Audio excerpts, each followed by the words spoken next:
Mutant Chronicles, Fiction, The Apostle Insanity Trilogy.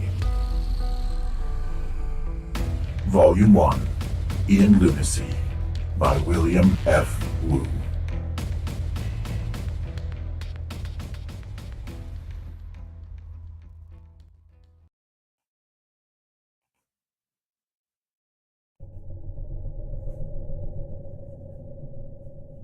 Chapter 16. Lane and Pam quickly brought Royce up to date on the subject. I seem to violate my orders to keep this quiet every time I meet someone, Lane said wryly. But you understand the need to avoid panic. Of course, said Royce slowly. It won't be in my interest to send everyone stampeding aimlessly through the streets, running from every suspicious person. I'm a security chief after all, but I'm not sure I can help you either. I thought everyone heard of heretics and necromutants in Lunacy from time to time, said Pam. Yes, of course. Royce frowned, sitting forward earnestly. A lock of his tousled hair fell forward. But I have discounted all of them. So has everyone else I know. None of them ever proved out. He looked back and forth between them, watching the reactions closely. That you know of, Lane added. Royce nodded slowly. All right, yes. Since you've actually met the heretics here recently, I'll give you that. Some of the rumors I heard may have been true, but they were just rumors to me. Lane nodded.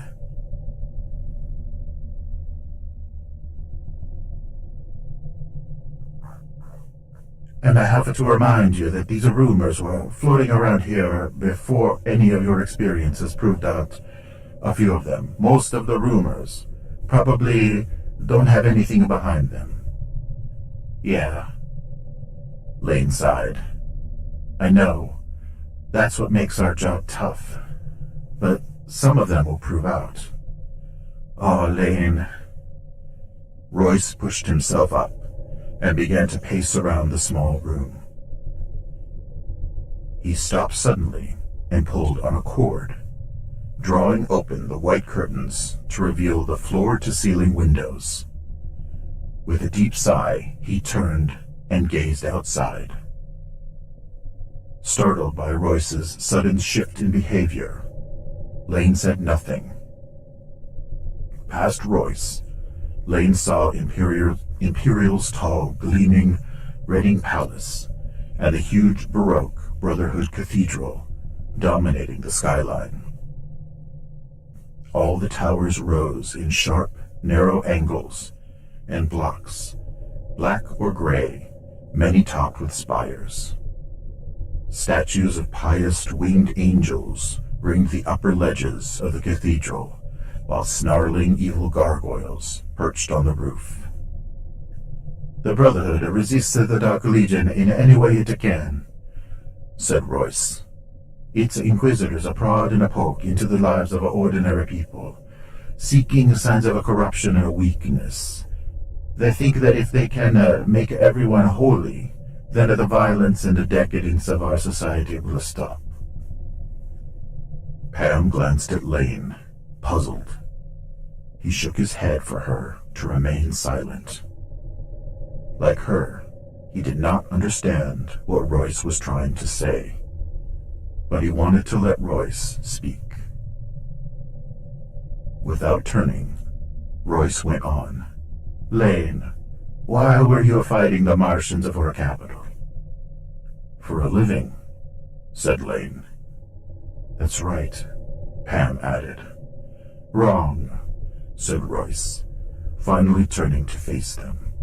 We were fighting for capital, so they could sell their products to everyone in the territory we maintained for them. Lunacy is the only neutral zone where everyone lives together. Well, of course, said Lane. Capital pays troops to fight for territory. That's how all the megacorporations work. We know that. We fought to make that a living. Too many people, Elaine. We have too many people. We would accept a pay to become a cannon fodder because on the street we're all desperate. Only those who make it to the upper crust here in these towers live the good life. In the meantime, Lunacy is a very full livable for the masses. You two know. You're on the street yourself. I don't get your point, said Pam. What does this have to do with looking for heretics and necromutants? Royce looked at her for a moment, then turned back to Lane, ignoring her question. You've never seen me dressed like this way before, have you? He fingered the lapel of his suit. No, I never have, said Lane. He decided to go along with Royce to find out where all of this was leading. We spent most of our time together wearing those red and black Martian Banshee camouflage fatigues. Consider the exchange as symbolic, said Royce.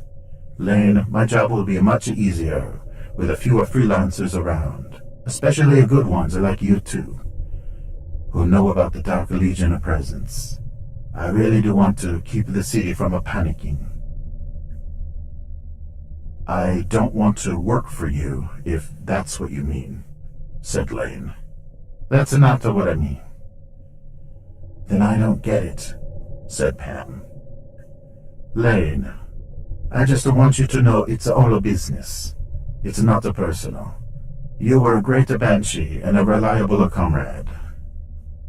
Lane still did not follow what he meant. However, he recognized the move Royce made next. Still standing by the window, Royce's right hand reached behind his back, under his suit jacket. That was where a man wearing a suit carried a handgun. Move! As Lane shouted, he kicked both feet against the front of the desk, shoving his chair over backward. In the same moment, Royce pulled out a bolter from behind his back and fired right over Lane's head. Lane rolled on the carpet in front of the desk as Royce fired again over him and again. At the same time, Lane heard Pam hit the floor and roll onto the side of him. Without weapons, they both would have to make do with whatever they could find, or be sitting targets. As Royce moved around the far end of the desk to get a better shot, Lane got his hands under the near end and gathered his legs under him. He rose suddenly, lifting his end of the desk to distract Royce. By the time he had lost track of Pam's movements completely. As Lane stood up, he could hear the various office items on the desk slipping away. The desk was too heavy for Lane to flip over on its end on top of Royce, but he grabbed the right leg and turned the desk on its front, instead forcing Royce to dodge out of the way. As the desk crashed to the floor, Lane saw Pam chop the edge of her hand down on Royce's wrist, forcing his hand to loosen. The bolter fell to the floor. As Pam and Royce grappled, Lane saw the main door behind them opening. The desk blocked him from reaching the bolter. Royce's shots had obviously brought someone to help, probably his own security staff. "Behind you!" Lane shouted. He glanced around for something to use as a weapon, and saw the stone globe of Luna rolling on the carpet. Lane bent down and snatched up the globe in both hands. He knew that he had a very brief advantage over whoever was coming through the doorway. The newcomer would have glanced over the room carefully before firing, but Royce was here. Lane raised the heavy globe over his head. As a blue-uniformed Capitol security guard kicked the door open with his Car 24 forward, Lane heaved the round stone across the room. Without waiting to see the result, Lane threw himself across the desk and flung himself on the bolter lying at the feet of Royce and Pam, who were wrestling each other to a stalemate in an awkward shuffle. The stone globe smashed the forehead of the man in the doorway with a crushing sound, dropping him limply.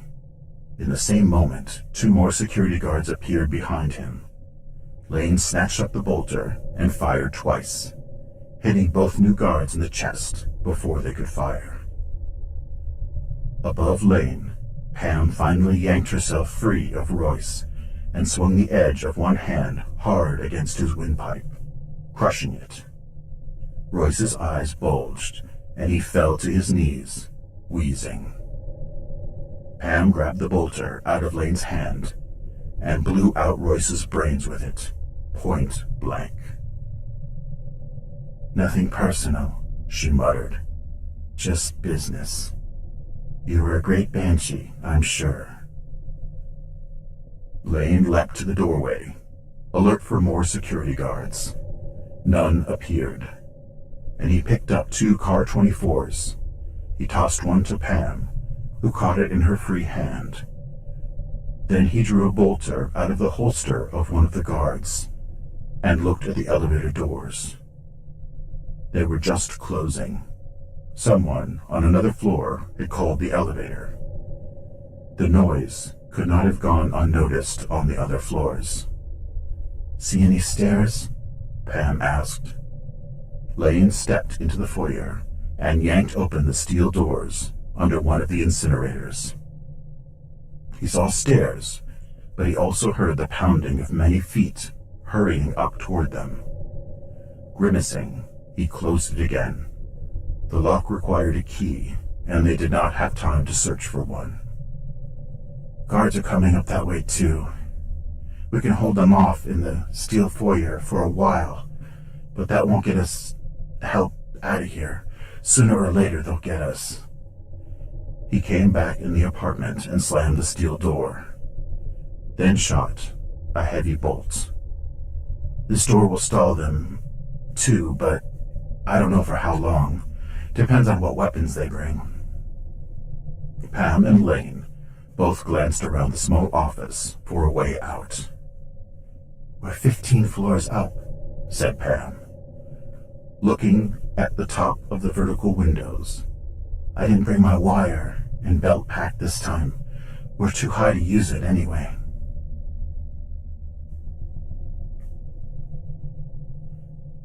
Sion Reese plodded along the pedestrians on the sidewalk in a Mishima warehouse district. A short, chubby man with unkempt black hair, he normally survived by picking pockets, selling rumors, and lifting small items whenever he found them to resell on the street. The big money, of course, lay in the con games, but Sion did not have the imagination or acting skills to develop one. Now he was just checking out the crowds in different neighborhoods, looking for a way to make a few more cardinal crowns somehow. This warehouse district did not look very promising. Too many people were walking too fast. Probably on important business of some sort.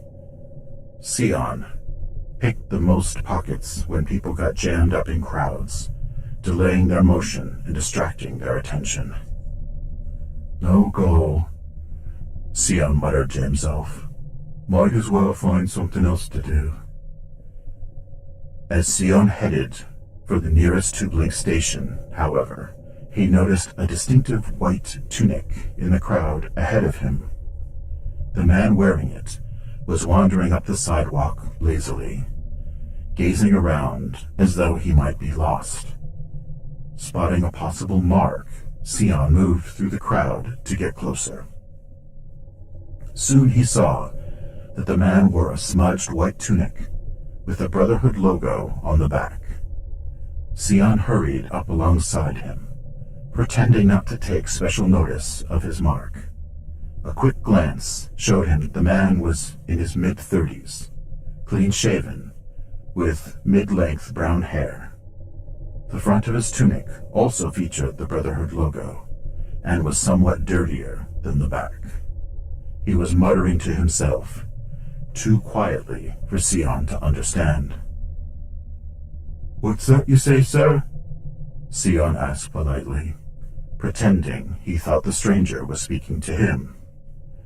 "Let the lamb return to her flock, and accept the ram in her stead." Yeah. What lamb would that be?"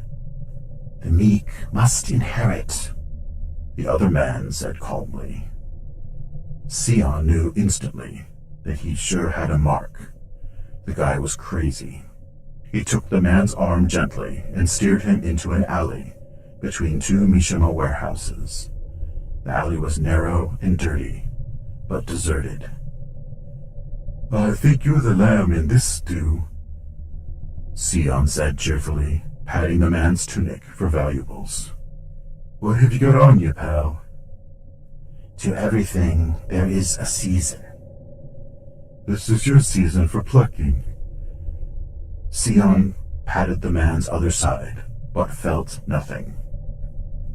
Calmly unresisting, his mark sank to the broken pavement of the alley, sitting down cross-legged. Sion stiffened, alert for a hassle of some sort. But the mark was just sitting there, where he landed and closed his eyes. Instead of wasting time on more conversation, Sion bent down and continued to search him. It was more awkward now that the man was sitting. "Come on," Sion muttered. "You must have something worth taking. I mean, you're certainly some kind of Brotherhood hotshot, right?" As Sion shuffled through the man's clothes, he straightened slowly from his stooped posture. At first, he hardly noticed. Then he realized that he was almost standing straight again, even though the mark had not made any obvious effort to stand. "Hey, how did you get up so high up?" Sion stopped, staring at his mark. The man in the Brotherhood tunic remained in a cross-legged sitting position, but he had risen off the ground. He now floated over a meter high, absolutely nothing under him. Sion took a couple of steps backward, terrified. Hey pal, I don't mean any harm, you know what I mean." Sion felt his heart pounding. "Judge not, that you be judged," the man said calmly, gazing in the distance somewhere over Sion's head. Sion was ready to run, but the man's placid tone and continued lack of interest in Sion made him hesitate. If Sion could spot anything, it was a chance for a couple of quick Cardinal's crowns to be made on the street. Still, watching the Brotherhood man carefully, he moved to the opening of the alley and waved at the closest pedestrian. "Step right up," Sion shouted. "Come and see the miracle. 5 cardinal crowns each to see the religious, expert. See the man with the Brotherhood performing a miracle. Only 5 cardinal crowns." Lane looked around Royce's office one more time. If it had any more exits beside the elevator and the stairwell off the steel foyer, they were hidden. He and Pam did not have time to conduct a search. "Window," said Pam. "It's all we have. Go." Pam raised the bolter he had thrown her and shot out one of the tall windows. Starting at the top, each snap of the pistol was followed by a crash of shattering glass. She ran to the windowsill, holstering the bolter. Lane slung his Car 24 out of his way and followed her. On the ledge, just below the window, a huge stone gargoyle crouched with folded wings as it laughed wickedly at the street 15 stories below. Pam climbed awkwardly through the window, sharp shards of broken glass over the carved wings. Carefully, she made her way along the ledge, which was almost a meter wide. As Lane waited for her to move along the ledge, he heard the elevator doors open in the foyer. He thought about defending the foyer with the incinerators and machine guns Royce had built into it, but he decided against it. The security guards were only doing their jobs. Royce had betrayed Lane's trust, but no one else had. He would fire at them only if he and Pam could escape no other way. Pam moved along the ledge to the right. Lane stepped out, climbing over the winged gargoyle, as she had, and heard voices shouting for Royce in the foyer. Taking care not to look down, Lane moved along the ledge after Pam, wondering where they were going. At any moment, he expected to hear security guards smash down the steel door from the foyer. Pam was now passing a section of stone wall that had no windows. She came to another gargoyle, one that lay lazily along the ledge. It had a long, hooked beak and was dangling one long foreleg that ended with a lion's paw down over the edge of the ledge. Still moving with great care, Pam put her arms around the neck of the gargoyle and lowered herself down next to the dangling foreleg. Then, she hooked one arm around the foreleg and moved to hang from it. Lane watched in terror as she calmly slid down the foreleg until her toes touched the ledge one floor below. She let go of the gargoyle's foreleg and looked up, waving at him once that she had landed safely. Lane moved forward, toward the reclining gargoyle, knowing that he had to follow her, but not at all pleased. Behind him, Lane heard another sound from Royce's apartment, a key sliding into a lock of the main door. The guards did not have to blast through it at all. They would see the smashed window immediately. As Lane reached the gargoyle, he heard the security guards shouting inside Royce's apartment. Some came running to the window. Others could be securing the entire apartment. Lane slowly lowered himself from the gargoyle's neck in a completely defenseless position and glanced up at an angle to the shattered window. 4 security guards leaned out through the opening, but they were all peering straight down to the street. None had seen Lane yet. With agonizing slowness, he reached out to grab the dangling foreleg.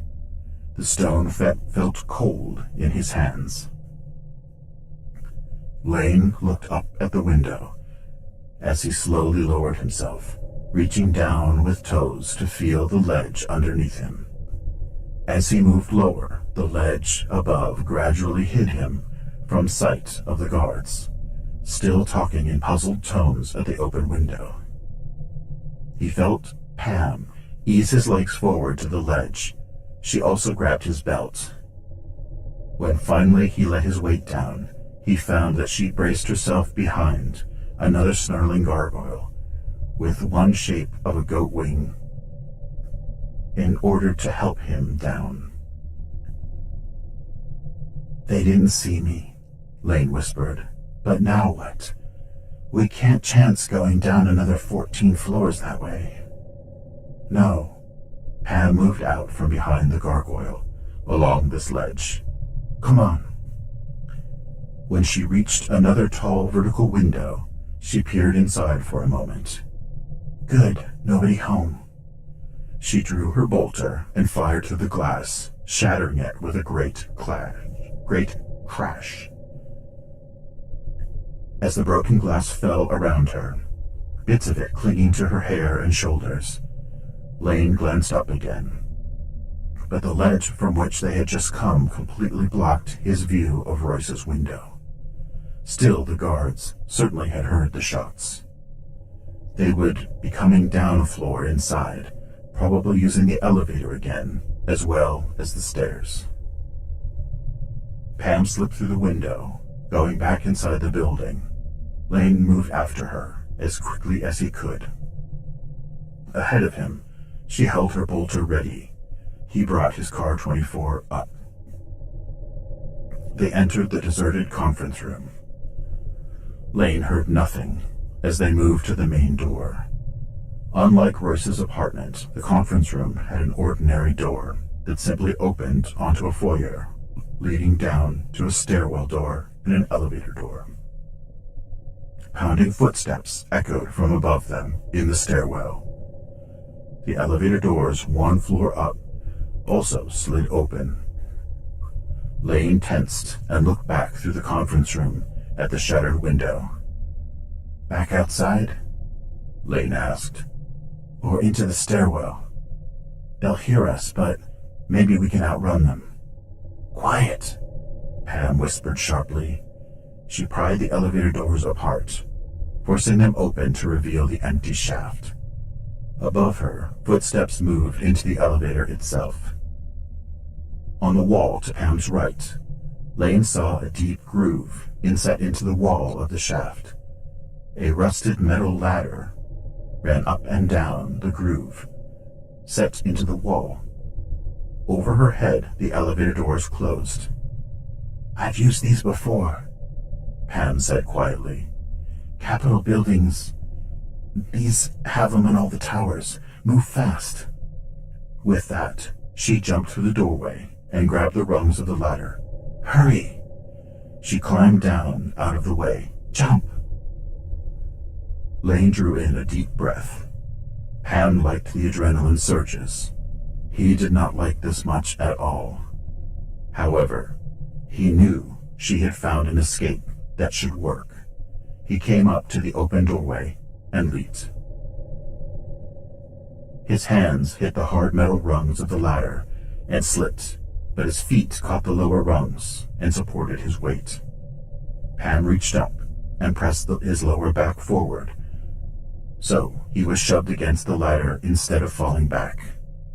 He finally caught handholds on the ladder, his heart pounding. The elevator descended. Safe in the deep groove of the wall, Lane and Pam waited quietly as the car stopped right next to them. However, Pam slowly began to climb down the ladder, and Lane followed as he heard the footsteps leave the elevator. In a moment, Lane developed a rhythm as he descended the ladder. Pam moved quickly below him, and at one rung at a time, they passed down floor after floor. He did not make any significant noise. Lane counted the stories. As they approached the 9th floor, the elevator descended again. It passed them and stopped on the main floor. He heard the guards inside leave the elevator, but it remained where it was. When Pam reached the top of the elevator, she stopped quietly on its roof and pulled open the access door. She glanced down and then waved for Lane to follow. He joined her and looked down into the elevator. The doors stood open to the lobby. "The guards at the main door know we went to see Royce," Lane whispered. "We can't go out that way." "Another window," said Pam. "Outside, look for the nearest access down into the tunnels." "Got it. My turn with point. Go." Lane dropped down to the floor of the elevator and leveled his Car 24. Only a few people were walking past in the lobby, but the sound caused the 2 security guards at the main doors to turn and look. He recognized him instantly. Then, Lane saw a squad of 10 more security guards. They stood out there with them. Most likely, they were the ones who had ridden the elevator down a moment earlier. "Come on!" Lane fired his Car 24 toward them as he ran out of the elevator, sending them ducking flat on the pavement just outside. As he moved to his left, looking for a window on the side wall of the lobby, he fired at them again, keeping them down for Pam. When she had dropped to the elevator floor, she fired too, now providing cover for them both. Lane spotted the window he wanted and ran toward it. Glancing around for more security guards, he saw none. As he neared the window, he blasted it out and leaped on it to a crouch and jumped onto the windowsill. He jumped outside and turned, sliding his car 24 back through one corner of the window. Before Pam entered his line of fire, he shot one more burst at the main doors to keep the security guards pinned. Then he swung out of the way as Pam followed him through the window. As Pam landed on her feet next to him, they turned and found themselves in some decorative bushes growing next to the building. Now, however, the security guards would not be chasing them through the lobby, but hurrying around the outside of the building to cut them off. Lane pushed his way out of the bushes and then ran down the crowded sidewalk, looking for an access hatch. Voices shouted angrily behind them on the street, but the dense crowd of pedestrians blocked the security guards from view. Lane spotted an access hatch only 20 meters away from the crowd. Pushing and shoving other people out of the way, he reached it and flipped it open with a clang. Turning, he saw their pursuit just coming into view as other people saw their weapons and hurried out of the way. While Pam hurried down the hatch, Lane crouched by the lid and fired into the sidewalk just ahead of the guards. As before, they flung themselves out of the way, rolling, before they could bring up their weapons to fire. Lane swung his legs into the hatch over Pam and let himself down. Light machine gun fire chattered overhead as he swung the hatch lid shut with another clang. The tunnel was dark, but Lane did not need to see. He descended the ladder and joined Pam. They held both Car 24s aimed at the lid, ready to fire if anyone opened it. No one did. The security guards were not that reckless. After a few moments, Lane moved to one side, sliding his feet cautiously on the tunnel floor to get away from the hatch. Pam followed. Lane remained tense, listening for that hatch lid or anything nearby to open. However, none did. After he had turned several corners and left the immediate danger behind him, he stopped and lowered his Car 24. I guess they gave up. They must know how easy it would be for us to ambush them down here. He began to relax, finally. Pam let out a long breath. What now, Chung? Royce was the best idea, or so I thought. I knew some other street people, but you have any suggestions? Yes, I think so. I remembered something when we were climbing down the elevator shaft. Did I ever tell you about Sela Mall? Is she the con artist? That's right. She was a white-collar crook who deals strictly in high-level schemes. Like your friend Royce, she tends to have networks in place. At the very least, she knows a lot of people in her own profession. You think she can help? One way to find out. Last I heard, she had talked her way into a public relations position with Capitol. Pam pointed up toward one of the other Capitol towers. She worked up there. As long as we're here, we may as well see if she's in, don't you think? She must have a certain taste for adrenaline herself. Will she cooperate? She better, Pam grinned. I've saved her in the past from irate customers when her scams fell through. She always said she owes me. Sounds good to me. Let's go. Lane followed Pam this time. Celia Mall worked in a Capitol business tower with armed guards at the main doors, but Pam called Celia Mall and received clearance. In a few minutes, they had ridden the lift to a mid-level floor, where it opened on a quiet, well-lit corridor. A tall, slender brunette with rich, shoulder-length hair strode down the hall to meet them. She had the pretty, angular features of a megacorporate fashion model and wore a bright blue skirted suit with a ruffled white blouse.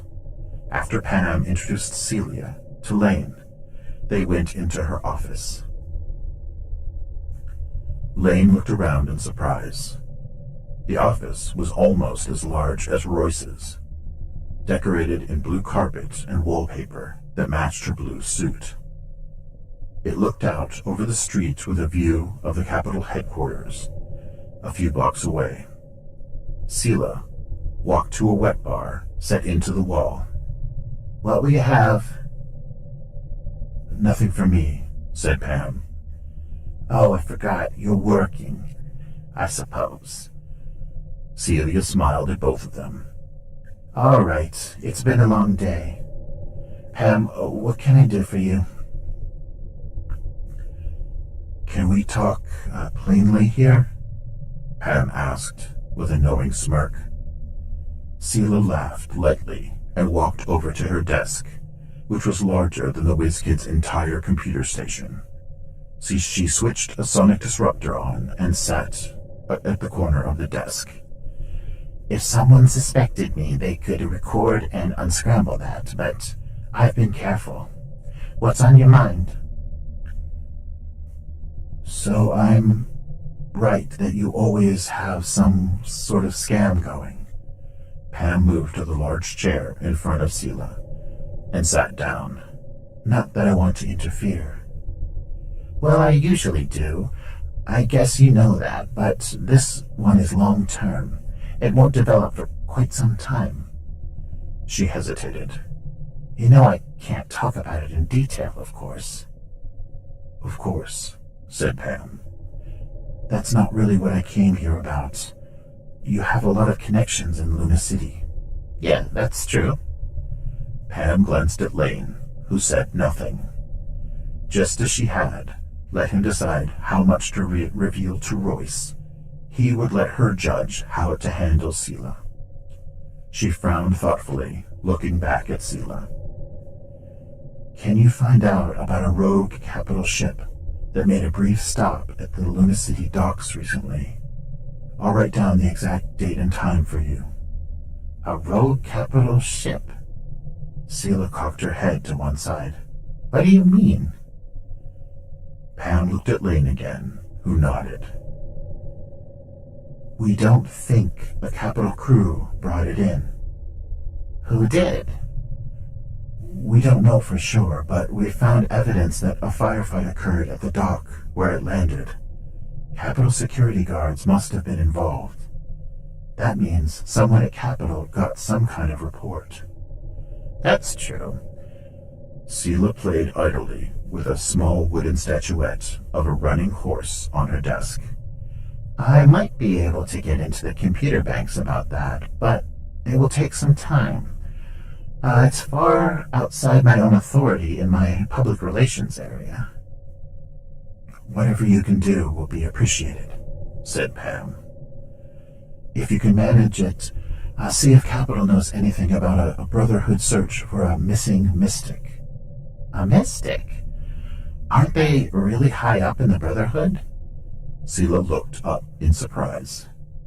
"That's right," said Pam. "We don't know exactly what the story is, but we could use a tip about him too. His name is Honorius." "I'll do what I can," said Celia. "I owe you, but you know that." "This will mean a lot," said Pam. "If you can help with these two problems, we're square."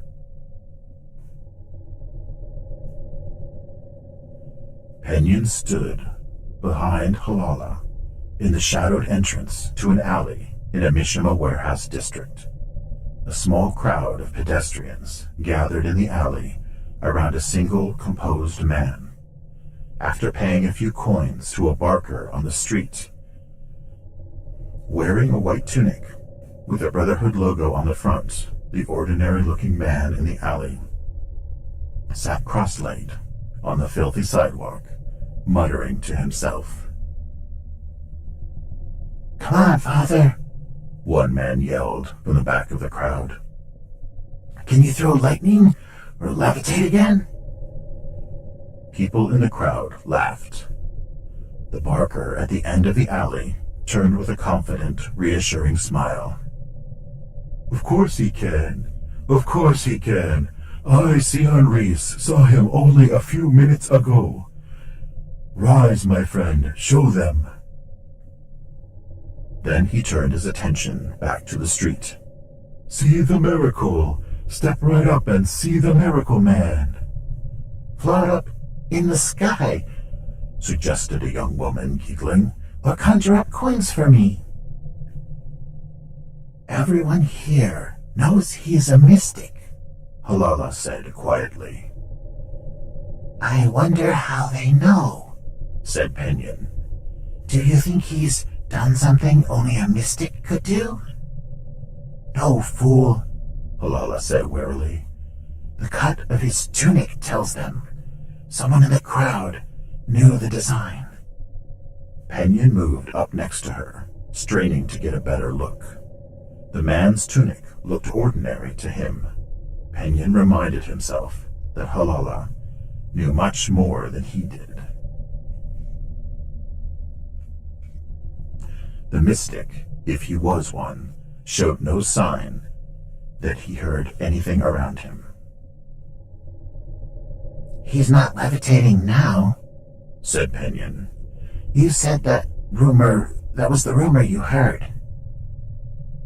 He may just be a crazy mystic who can't do anything else," said Halala. "However, we need none of these others. Stand back."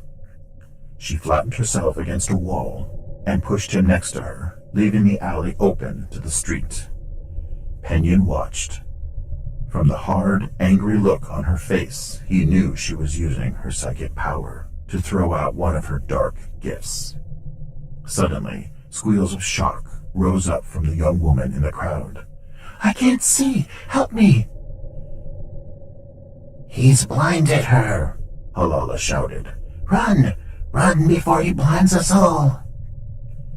A roar of surprise and fear swept through the crowd. Everyone began screaming and bumping into each other, in panic, in hurry to leave the alley. The barker turned in shock and was carried away from the end of the alley by the rush of frightened spectators.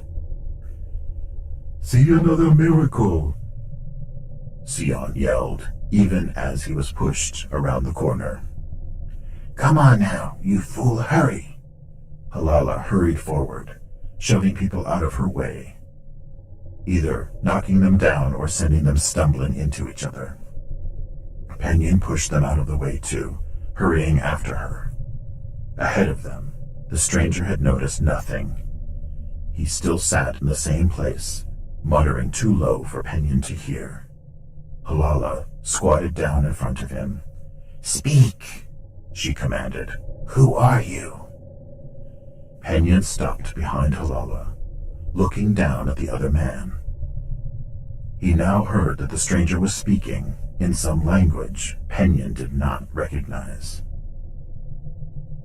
His speech had a rhythmic sound and sometimes seemed to rhyme. "What is that?" Pinion asked. "Do you know?" "Latin, I think," said Halala. "I don't understand it, but the Brotherhood often uses it. I've heard it before." Her tone hardened as she addressed the stranger again. "Listen to me. What's your name?" The man did not respond. He continued to speak in Latin for another moment, then suddenly switched to English. "Field of daisies," he said clearly. Looking up suddenly, he faced Halala, but seemed to be looking right through her. to another site. Washed by the sun, but with clouds gathering. Sweet aroma, don't you think?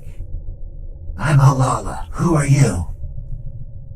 I don't recommend it, said the stranger. He's weird enough to be a mystic, isn't he? Pinion asked. He might be Honorius. Halala glanced toward the end of the alley, where the crowd was still shouting and screaming as they hurried away. Whatever we do, we must hurry. Using the dark gifts in public like this always increases the rumors in our presence. Maybe we should take him home with us. Pinion looked toward the end of the alley. Mishima security comes fast. I know that from my black market days. That's exactly what we'll do, said Halala, getting to her feet. She firmly grasped one of the stranger's arms. You get his other arm. Let's see if we can get him to stand. Maybe he'll levitate, said Pinion cheerfully, taking the other man's arm. Pinion and Halala pulled, and the man stood up normally. He did not acknowledge their presence or help, however.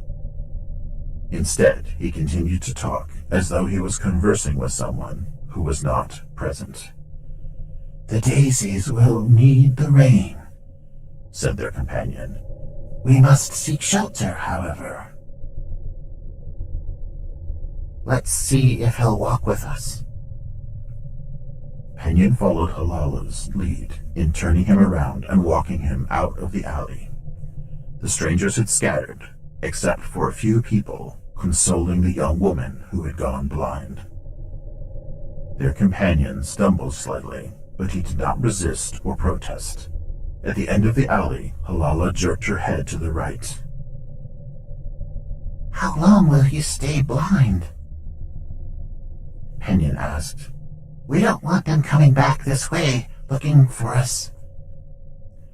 Only another minute or two. Let's go. Where to? We can't take him on the tube link like this. Sooner or later, some Brotherhood type will demand an explanation. We have to get him down into the tunnels. We still might run into people down there, Pinion said anxiously. They will pose no danger to us, Halala grinned. Verily. Down there, we can use our dark gifts with little fear of detection.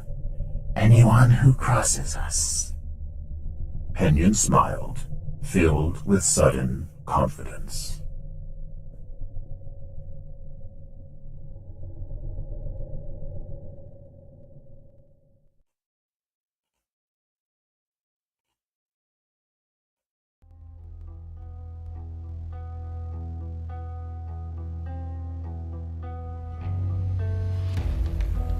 Mutant Chronicles. Fiction. The Apostle of Insanity Trilogy. Volume 1. In Lunacy by William F. Wu. Chapter 16. End.